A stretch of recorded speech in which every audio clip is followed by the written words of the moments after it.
So, a very good morning, student. Now, this will be a lecture related to solar energy storage. So, in Unit 2, this topic will be solar energy storage. Till now, we have covered so many topics. We have covered what is the principle behind the solar thermal energy conversion process into heat energy, as well as we have also discussed about the solar energy collectors, the two different types of solar energy collectors, and also the sub classification of that two different types of solar energy collectors with its functioning, with its principle, with its limitations and applications. Right now, in this lecture, we have to discuss about the solar energy storage. So we'll discuss about the solar energy storage. So for this, let us have a look towards the solar energy storage. Today's lecture will start with the solar energy storage. Now the need for energy storage of some kind is almost immediate, evident for a solar electric system. An optimally designed solar electric system will collect and convert when the insolation is available during the daytime. See, dear students, we all know that the sun is not available in the night time. It is available during the daytime. But there is a problem between the availability of the solar radiation and the energy demand of the human being. So there is a mismatch in the time frame of energy demand of the human being and the solar radiation availability of the sun. So we need to store that solar radiation so that it can be applicable for converting it into electricity energy during the night time also. It's okay that we can utilize that solar radiation during the daytime, but if we talk about the night time, then we have to store that energy and then we have to convert it into the useful form. So for this, we have to discuss all the topics covered under the solar energy storage. So the need for the solar energy storage of some kind is also almost immediate, evident for a solar electric system. An optimally designed solar electric system will collect and convert when the insolation is available during the daytime. Now, let us have a look why there is a need of solar energy storage. The solar energy storage, because the solar energy is available only during the sunshine hours. Consumer energy demand follow their own time pattern and the solar does not fully match the demand. As a result, energy storage is a must to meet the consumer requirements. I have already told you that the sun and the solar energy is available during the sunshine hours. So there is a mismatch in the consumer demand time frame and solar energy availability time frame. In order to meet that demand, the energy storage is a must. And what are the methods for storing solar thermal energy? It is basically divided into three types. That is sensible heat, latent heat, and chemical heat. If we'll talk about the sensible heat, it can be into solid as well as in liquid form. If we'll talk about the solid, then it will be the metal, stones, and salt. And if we talk about the liquid, it will be the water, thermal oil, molten salt. Liquid with solid filter material, that is water, pebbles, oil, cast iron, molten salt, and stone. And if we talk about the latent heat, it will be solid form, that is salt, solid liquid, that is water, ice, salt hydrates, paraffin, salt. And if we talk about the chemical heat, then solid gas reaction will be dissociation reaction and absorption processes. Liquid gas reaction will be absorption in alkaline or acid solutions. and gas-gas reaction will be methane reforming and the ammonia dissociation. Okay, so this is all about the methods for storing the solar thermal energy. Now we'll look toward the solar energy storage system. It is basically divided into 5 types: thermal storage, electrical storage, chemical storage, mechanical energy storage, and electromagnetic energy storage. The first one is thermal storage. Energy can be stored by heating, melting, or vaporization of material, and the energy becomes available as heat. See, whenever we will heat some object, then automatically that object will melt and there will be the vaporization of the material, and the energy becomes available as a heat, and when this process is reversed. So storage by causing a material to rise in temperature is called sensible heat storage. In the previous slide, I have shown you that in the methods of the solar energy storage, the first process is the sensible heat storage. So what is sensible heat storage? It is actually done in the thermal storage form. And what is thermal storage?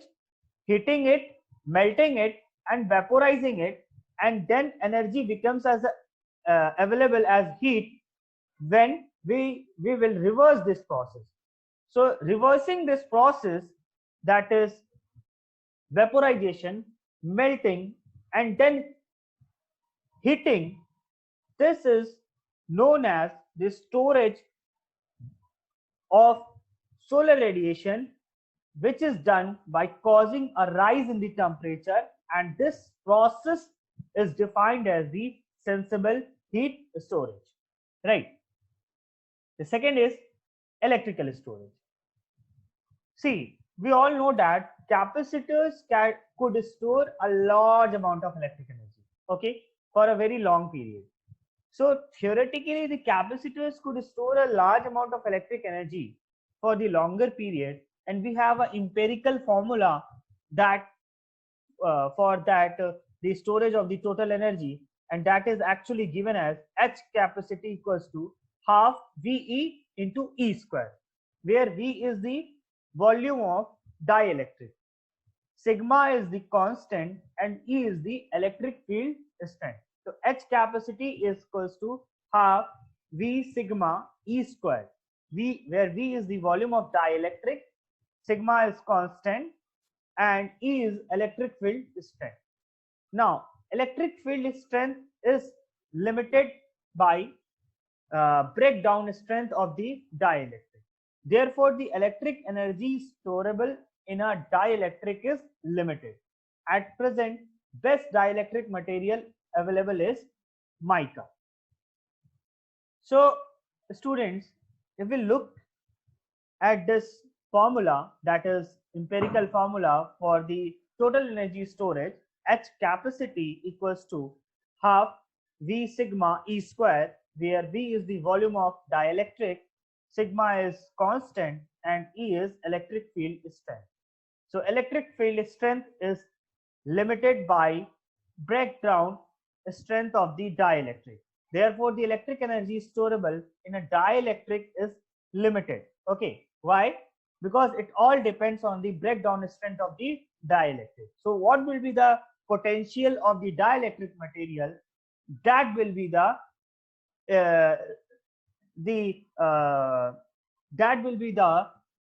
strength of the electric field also. Okay, so we can say that electric field strength is limited by the breakdown strength of the dielectric. So we have to depend on the dielectric limitations and storable capacity.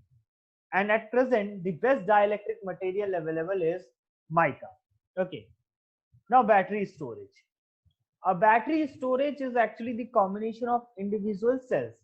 A cell is the elemental combination of material and electrolyte constituting the basic electrochemical energy storage.